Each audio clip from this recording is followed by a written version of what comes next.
Yo, welcome to the Cincinnati Bengals Genius Show. I'm your host, Eddie Nashville.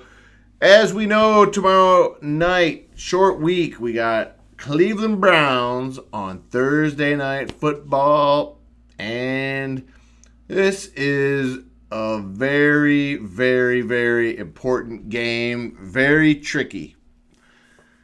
For Cleveland and Baker Mayfield, this is the most important game in Baker Mayfield's entire career. Okay, think about it. Okay, he's in Ohio.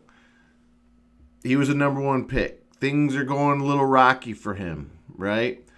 Everyone's praising Joe Burrow. He's the best. He's the greatest. And he looked so great last week. And Baker's a washed up bum and they look horrible. We, as the Cincinnati Bengals, tomorrow is going to be very tricky and it's going to be a tough game to win. Baker's is going all out for this game. And he kind of does. Yeah, he sucks. All right. But, man, sometimes a team can get hyped up for a game. So this is going to be difficult. And, of course, the Bengals can win it. I'm just so not used to having a dude like Burrow that is another level, he's another level. So it's hard for me to kind of grasp it. And my problem is there was an article I read, I'm not even sure who wrote it, but they were talking about how they were mentioning that the Bengals will ruin Joe Burrow like the Browns did Baker Mayfield, which is not even a fair comparison if you look historically from the Bengals' tremendous record with quarterbacks. You're talking about 2 league MVPs, the only team in NFL history that drafted and brought up 2 quarterbacks in their system and turned them into league MVPs. Dalton, Palmer, they all had long careers here, so it's not even close to a fair comparison. I think the Browns are up to 21 quarterbacks since they got reinstated into the league. So it's not a fair comparison at all. It's just like I am nervous about the offensive line. I'm nervous about, Brian Baldinger did a phenomenal breakdown of the Bengals game.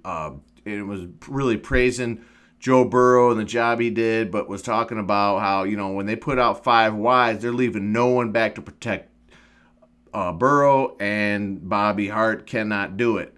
Okay, so, and then also Price is going to fill in for Xavier. Xavier, man, I wasn't loving what I was seeing from him. So I'm still hoping Billy Price steps up and takes the job. I mean, there had to be some reason he was a first-round draft pick, so I hope they step up. Bobby Hart, I think he had up 6 pressures, 1 sack. His grade for pass blocking was a 46%. Somehow the front office doesn't care about these stats or notice them. But come on, they have to. So it's just a matter of time unless Bobby Hart can turn it around. Which if he hasn't yet, he's not gonna. So we're gonna see what happens. It's going to be tomorrow night's going to be a stressful night, because it's going to be like we don't want to start off 0-2.